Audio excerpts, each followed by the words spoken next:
అమ్మో సలి పేరు తలిస్తే సలి పెడుతుందబ్బా. దెబ్బ దెబ్బ వార్తలు చూసి జప్పున మలుసుకోవన్నది నయం. చలో కానీరు మరి హెడ్లైన్స్. సంక్రాంతి కాగానే సర్పంచ్ ఎలక్షన్లు, బీసీలకు ఎన్ని పెరుగుతాయో పదవులు.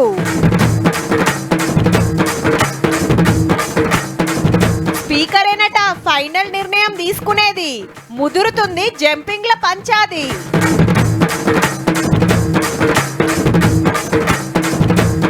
అదాని కాంట్రాక్ట్ల రద్దుకు డిమాండ్, 3 పార్టీలు పెంచిన ఈ సౌండ్.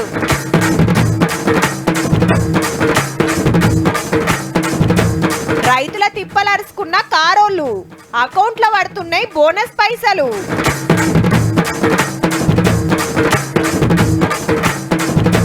లోక్ మంథన్ కు రాష్ట్రపతి మేడం.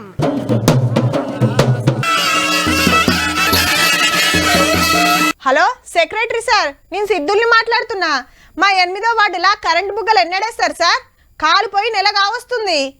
కరెక్టేనబ్బా, కానీ మా కాడ పైసలేడి చెప్పు, మా జీతంలోకి వెళ్ళి పెట్టాలనా ఎట్లా అని కార్యదర్శి గారు.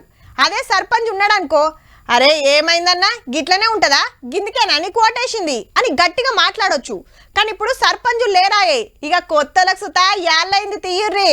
చలికాలంలో వాతావరణం గరమయ్యే ముచ్చటేందంటే సంక్రాంతి కాగానే సర్పంచ్ ఎలక్షన్లట.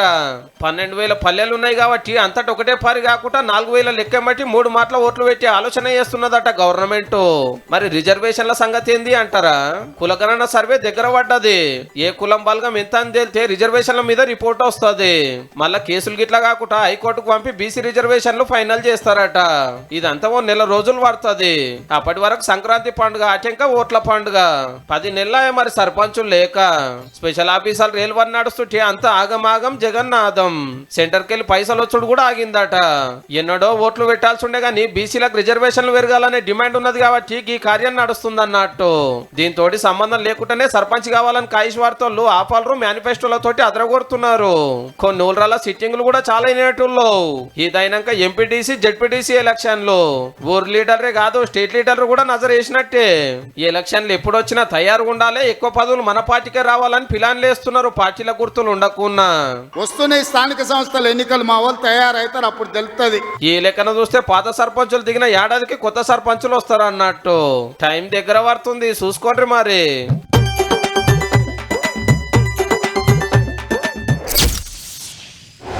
ఇలా దేనికి లేని నిల్వ భూమికే ఉందబ్బా.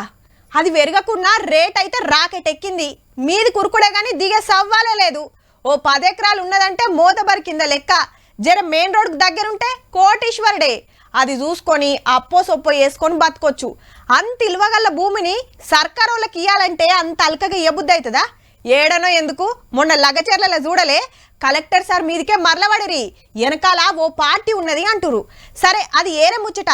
గా భూములు తీసుకునేది ప్రాజెక్టులు కట్టేతానుకో, కంపెనీలు పెట్టేతానుకో. అయితే ఓ కాడ ఇక Harish Rao sir farm house panchayat నడుస్తుంది. రంగనాయక్ సాగర్ సిద్దిపేట దగ్గర ప్రాజెక్టు కోసం సేకరించిన భూములు ప్రాజెక్టుల నుంచి తొలగించి హరీష్ రావు ఫామ్ హౌస్ కట్టుకున్నాడు.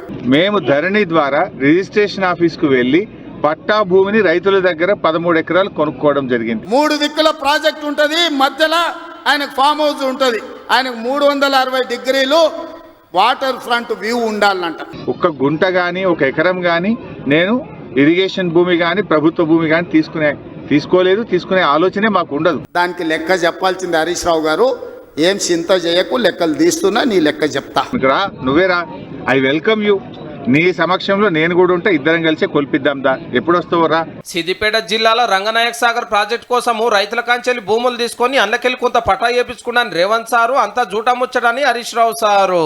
అయితే ప్రాజెక్టు శురు అయ్యేటప్పుడు సార్ కాడ ఎకరం కూడా లేకుండే, ఇప్పుడు 13 ఎకరాలు ఉంది.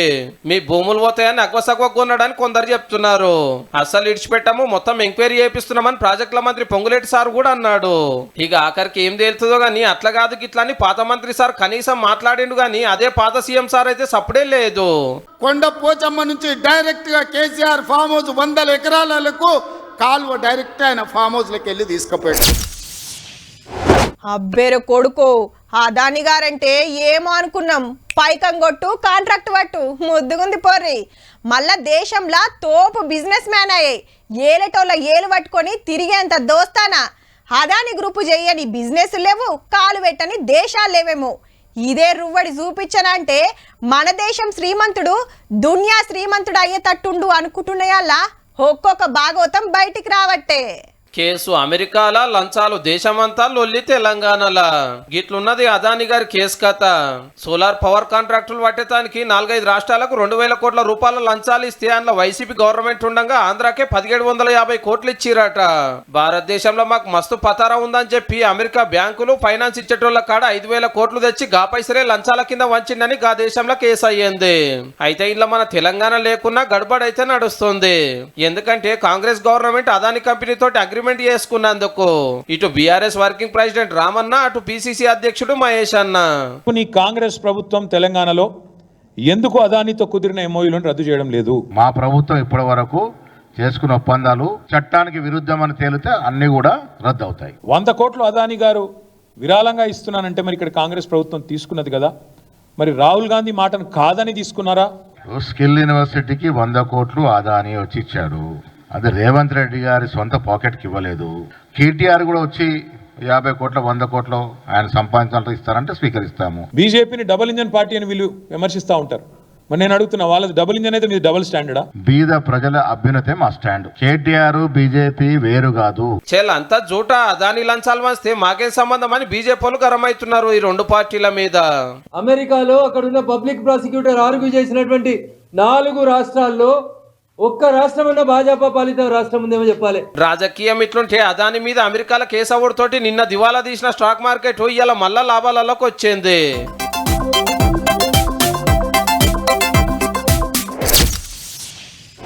చల్ నేను గా పార్టీకి ఓటేస్తే మా ఎమ్మెల్యే గీ పార్టీలకు పోయిండు, ఆ పార్టీ సర్పంచ్కి నాకు వడదనే ఓటేకపోతే మళ్ళా నా ఓటు కొంటవై వాళ్ళకి ఇస్తే ఎట్లా అని కొందరు ఉత్తమ ఓటర్లు ఫీల్ అవుతుంటారు. కానీ ఏలుకు ఇంకు పడ్డదంటే అది నీది కాదన్నట్టే. పేరుకు 5 ఏండ్ల పవర్, కానీ ఆ 5 ఏండ్లల్లా నీ ఓటు ఏ పార్టీలు ఉంటుందో నీకే కాదు, నీ ఓటు వేయించుకున్న ఎమ్మెల్యే గారికి సుత తెలియదట. రాజకీయం అంటేనే అట్లుంటది. మళ్ళా ఇంతకు గా కేసు ఏమైందో చూద్దాం పాండ్రి. జంప్ అయిన ఎమ్మెల్యేలు జరంతా నిమ్మలవాడే ముచ్చటేందంటే సింగిల్ జడ్జి తీర్పును కొట్టేసింది హైకోర్టు. 4 వారాలలో కాగితాలు స్పీకర్ గారి ముంగట పెట్టాలి, ఎమ్మటి ఆయన ఏదో ఒకటి తేల్చాలని అప్పట్లో ఆర్డర్ వచ్చి ఉండే. దీని మీద అసెంబ్లీ పెద్ద ఆఫీసర్ మళ్ళా కోర్టుకు పోతే అంత స్పీకర్ చేతుల్లోనే ఉంటది, యాక్షన్ తీసుకోవాల్సిందే ఆయన, మేము టైం పెట్టలేమని ఇవాళ తీర్పు వచ్చింది అన్నట్టు. కాకుంటే పదవి కాలం 5 ఏళ్లు కాబట్టి స్పీకర్ చెప్పున నిర్ణయం తీసుకుంటే మంచిది అనుకొచ్చింది కోర్టు.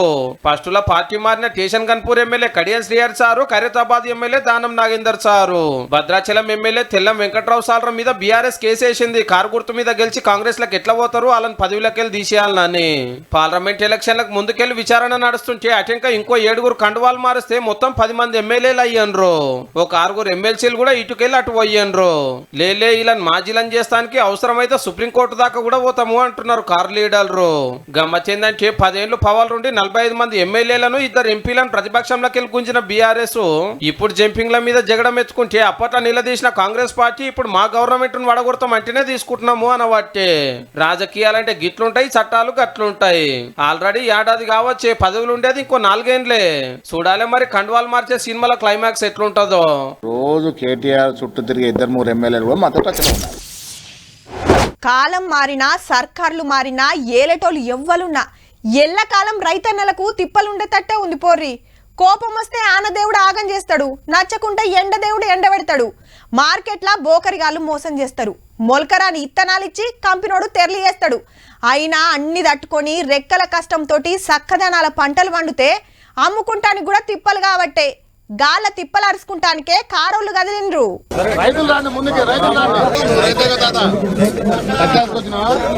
ఇదెక్కడి కథరు? పత్తి మార్కెట్ కు పోయి రైతులను దేవులాడుతున్నారు కారోళ్ళు. అగో నువ్వు రైతా అని అడుగుతాండ్రు.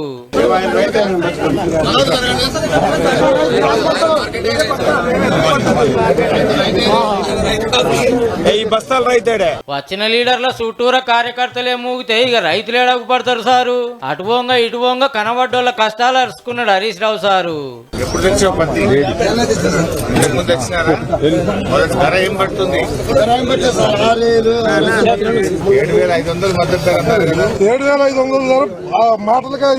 ఖమ్మం పత్తి మార్కెట్ లో ఆలస్యంగా కొంటారని రైతుల తిప్పలేందో అరుచుకొని వస్తే గిట్ల అయింది. 35 మంది ఎక్సైజ్ అధికారులకు మద్యం తక్కువగా అమ్మారని మెమోలు ఇచ్చాడు. అంటే నువ్వు ఎక్సైజ్ అధికారుల మీద రివ్యూ చేస్తావు, మద్యం అమ్మకపోతే మెమోలు ఇస్తావు, రైతులకు వడ్లు అమ్మకపోతే ఎందుకో రివ్యూ చేయవు. ఇదే మార్కెట్ లో అప్పట్లో ఏమైందో యాద్ చేసుకుంటా కౌంటర్ ఇచ్చిండ్రు కాంగ్రెస్ లీడర్లు. ఇదే జిల్లాలో బేడీలేసిన గవర్నమెంట్ అది. నిరుపేద రైతులకి ఇక్కడ రేట్ అడిగినందుకు బేడీలేసి జైలుకు పంపించిన వాళ్ళు వీళ్ళేం చెప్తున్నారు మాకు. నల్గొండ జిల్లా కొత్తపల్లిలో కాంటాలు ఎట్లెట్లయితున్నాయో చూసిండ్రు మంత్రులు. ఎమ్మటే పైసలేస్తున్నందుకు ఆఫీసర్లను తారీఫ్ చేసిండ్రు. అయితే నాగర్ కర్నూలు జిల్లా వట్టెంలా సర్కార్ చెప్పిన మిల్లుకు కాకుండా ఏరేటోళ్లకు లోడ్ పంపినందుకు ఆఫీసర్లను ఎమ్మటే సస్పెండ్ చేసిండు కలెక్టర్ సారు. ఇక సన్నాలు పండించిన వాళ్ళకి క్వింటాల్కి 500 బోనస్ అకౌంట్ లో పడుతున్నాయి. రుణమాఫీ 1,99,000, మళ్ళీ ఇవి 2 లక్షల, మా ఫ్యామిలీలో 2 లక్షల చిల్లర ఇవి బోనస్ పైసలు పడ్డాయి. 28 రాష్ట్రాలు, రాష్ట్రానికో భాష, ఉత్తరం దిక్కు ఒక లెక్క, దక్షిణం దిక్కు ఇంకో లెక్క. ఎక్కడి పద్ధతులు అక్కడనే, ఎక్కడి కట్టుబొట్టు ఆడనే, తిండి తిప్పలు ఏరే, మాట తీరు మర్యాదలేరే. పట్నంలా సోప్ టాప్ గా బతికేటోళ్ళు, ఊళ్ళల్లా కూలినాలు వేసుకునేటోళ్ళు, అడవులకు దగ్గరుండే ఆదివాసీలు, గిరిజనులు అందరు కలిస్తేనే ఇండియా. 2 ఏళ్లకోపారి వాళ్ళందరినీ ఒక్క దగ్గరికి చేర్చే కార్యమే గిది. మాదాపూర్ శిల్పారామంలా లోక్ మంథన్ కార్యం షురూ చేసింది రాష్ట్రపతి Droupadi Murmu madam. Governor Jishnu Dev Varma sir, centre మంత్రులు, రాష్ట్ర మంత్రులు, ఎంపీలు, ఎమ్మెల్యేలు, ఆర్ఎస్ఎస్ చీఫ్ మోహన్ భగవత్ సార్లు వచ్చిండ్రు. ఓరుగల్లు నేలిన రాణి రుద్రమ్మకు నివాళులు అర్పించిండ్రు. వెనకటి కళల మీద రాసిన ఒయ్యిని బయటికిడిచి ముర్ము మేడానికి ఇచ్చిండు గవర్నర్ సారు. మన కట్టుబొట్టు కళలను కాపాడుకోవాలి, ఇప్పటోళ్లకు నేర్పియాలి అనుకొచ్చిండ్రంతా. लोकमंथन द्वारा स्वाभिभावना का संचार किया जा रहा है. ये विकसित भारत के निर्माण की दिशा में अत्यंत सराहनीय कदम है. Providing a platform for thinkers, artists, academicians to come together and deliberate on our shared heritage. Reduce, reuse और recycle जनजाति जीवन के बहुत प्राचीन कांसेप्ट है. అందరం కలిసి ఈ భారతదేశాన్ని ప్రపంచంలోనే అత్యున్నతమైనటువంటి దేశంగా తీర్చిదిద్దడం కోసం ఐక్యంగా ముందుకు సాగాలని 8 ఏళ్ల కింద మధ్యప్రదేశ్ రాష్ట్రం భోపాల్లా ఈ కార్యం షురూ చేసిండ్రు. 2 ఏళ్లకోపారి నడుస్తుంది. ఈ తాపకు మన హైదరాబాద్ లో పెట్టిండ్రు. దక్షిణ భారతదేశంలా ఇదే తొలుత. అన్ని రాష్ట్రాలకెళ్ళి గిరిజనులు, ఆదివాసులు వచ్చి వాళ్ళు తయారు చేసిన వస్తువులు ఎగ్జిబిషన్ లో పెట్టిండ్రు. అప్పట్లా సప్పుళ్ళు కొడతానికి ఏమేం వాడిండ్రో వాయిద్యాలన్నీ ఇడ చూపిస్తున్నారు. శనారం అయితారం ఇంకో 2 రోజులు నడుస్తుంది. తీర్వాటం ఉన్నోళ్ళు వైరాన్రి.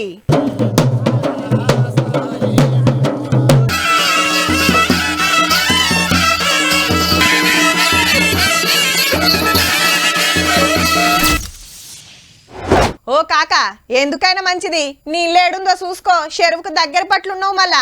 నీ అవా ఇది మా తాత కట్టిన ఇల్లు రాబాయ్. మా నాయన ఉన్నాడు, ఇప్పుడు నేనుంటున్నా. కొత్తగా ఎఫ్టీఎల్ ఏంది, గిఫ్టీఎల్ ఏంది? సార్, మా కాలనీ పక్కకున్న చెరువు ఎఫ్టీఎల్ ఎంతో చెప్పరా, చూసుకుంటాం అని తిరుగుతుండ్రట. ఎఫ్టీఎల్ అంటే ఫుల్ ట్యాంక్ లెవెల్. చెరువు నిండితే ఎంత దూరం బరుసుకుంటుందో అంత దూరం అన్నట్టు. ఏ చెరువు ఎంతుంది, ఎఫ్టీఎల్ ఎంత, బఫర్ జోన్ ఎంత, ఎంత అమ్ముకుండ్రు, ఎన్ని ఇండ్లు కట్టిండ్రు అనేది ఎవ్వలకు నిక్రంగా తెలియకుంటుంది. ఒకళ్ళు అంత అంటారు, ఒకళ్ళు ఇంత అంటారు. అంత ఆగమాగం ఉంది కాబట్టే ఎఫ్టీఎల్ డిసైడ్ చేసే పని పెట్టుకుంది హైడ్రా. రిటైర్ అయిన నీళ్ల శాఖ ఆఫీసర్లు, వీసీలు, ప్రొఫెసర్లు, పచ్చదనం కాపాడేటోళ్ళు, చెర్ల గురించి బగ్గ తెలిసిన వాళ్ళతోని మీటింగ్ పెట్టి ఎట్లా చేస్తే బాగుంటుందో సలహాలు తీసుకున్నారు. అందరు చెప్పిన దాన్ని బట్టి ఏ చెరువుకు ఎంత ఎఫ్టీఎల్ అని ఫిక్స్ చేసి రికార్డులు రాసి పెడతారట ఎప్పటికుండేటట్టు. ఇక ఆండ్లకు ఎవ్వరు రావద్దన్నట్టు. ఒకళ్ళ ఇండ్లు కట్టుకొని ఉంటే ఎట్లా సారు? ఎక్కడ కూడా ఎప్పుడో ఇల్లులు కట్టుకొని ఉన్న వాళ్ళందరినీ తీసేసి ఇప్పుడు చెరువును తీసుకొద్దాం అనేది అసలు ప్రభుత్వ ఆలోచన కాదు, హైడ్రా ఆలోచన అంతకన్నా కాదు. ఎఫ్టీఎల్లో రేకుల షెడ్లు వేశారు. It's use for commercial activity. గదన్నట్టు ఇండ్ల తెరువు రారట గాని రేకుల షెడ్లేసి దుకాణాలు, గోదాంలు నడుపుతుంటే మాత్రం పక్కా బుల్డోజర్లు దింపుతారు. ఈ నడుమ కూల్చుడు జోరుండే. పబ్లిక్ రియాక్షన్ చూసి బిరేకులు వేసుకున్నట్టున్నారు. ఏది చేసినా పేదలకైతే నష్టం కాకుండా చూడుండ్రి సార్లు జరా.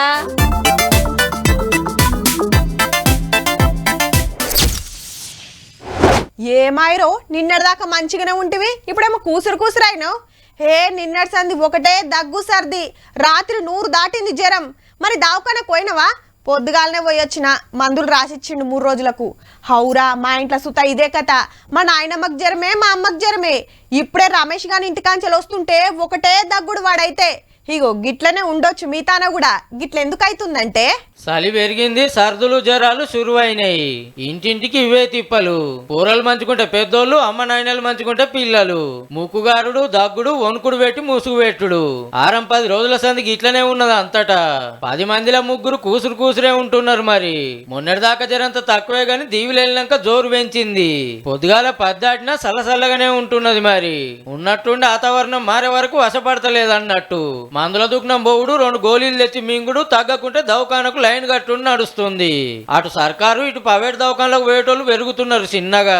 ఈ నవంబర్ 3వ వారంలోనే చలి చాలా తీవ్రంగా ఉంది. నీళ్లు కూడా మంచుగా మారేటువంటి పరిస్థితి కనిపిస్తున్నది. చలికి గలీజ్ గాలి తోడై అట్లా కొంత తిప్పలైతుంది.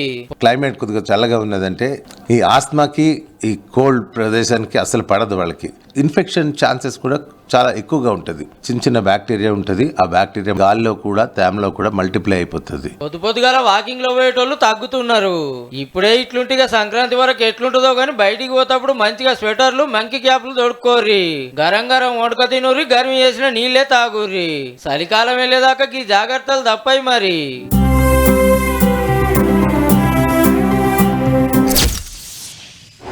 ఇగో ఫస్టే చెప్తున్నాం, ఈ వార్తతోటి మాకేం సంబంధం లేదు. ఉన్నది ఉన్నట్టు, జరిగింది జరిగినట్టు చూపిస్తున్నాం గంతే. ఇక వార్త ఏందో చూడుర్రి.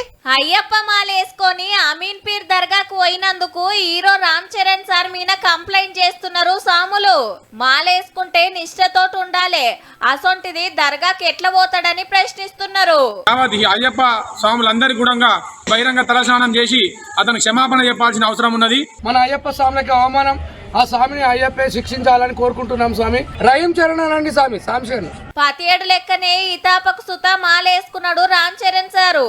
మొన్న కడప అమీన్ పీర్ దర్గాకు పోవుడుతోటి హిందూ భక్త సంఘాలు గరమైతున్నాయి. అయ్యప్ప సాములకు సారీ చెప్పేదాకా ఊకోమంటున్నారు. ఇంత రచ్చ అవుతున్నా ఈ సామ్ అయితే అస్సలు సపోర్ట్ చేస్తలేడు.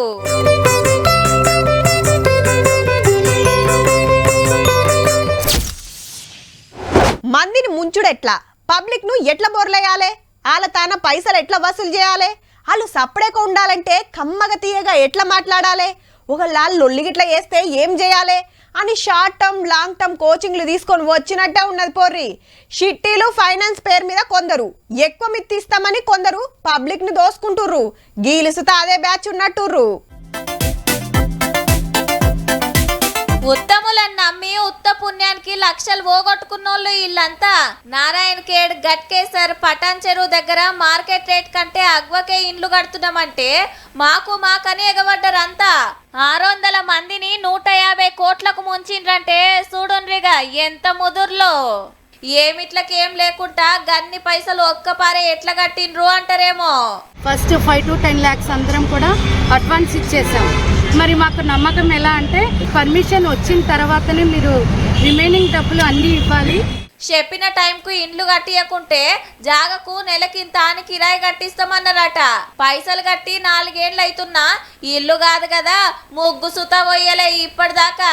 గిట్లనే పోయి లొల్లి చేసిండ్రనుకో. ఇప్పుడు ఎవరన్నా పంచాయతీకి వచ్చారు, 3 నెలలు 6 నెలలు చెక్కులు ఇస్తారు. ఆ చెక్కులు ఇచ్చారంటే పెద్దవాళ్ళు ఏమంటారు, చెక్కులు తీసుకుని వెళ్ళంటారు. ఆ చెక్కులు పాస్ అవ్వవు. కట్నం కింద ఇచ్చిన సొమ్ము సార్. నేను 2020లో కట్టాను సార్. ఇప్పటి వరకు కనీసం ఎన్ని సార్లు ఫోన్ చేసినా ఫోన్లు ఎత్తదు సార్. ఆ భాస్కర్ గుప్తా గానీ ఆమె గానీ ఫోన్ ఎత్తదండి. గంతాలకగా ఎట్లా నమ్మిండ్రంటే సినిమాళ్ళు ఆటగాళ్ళని తీసుకొచ్చి వెంచర్ చాలు చేసే వరకు నమ్మి కనిపించి ఇప్పుడు నెత్తికి చేతులు పెట్టే కథ అయిందన్నట్టు. మాకు న్యాయం చేయుర్రని స్టేషన్ల కంప్లైంట్ చేసిండ్రు. మందిని ఆగం చేస్తానికి రోజుకొకరు గిట్లనే వస్తుంటారు. జర చూసుకోండి మరి.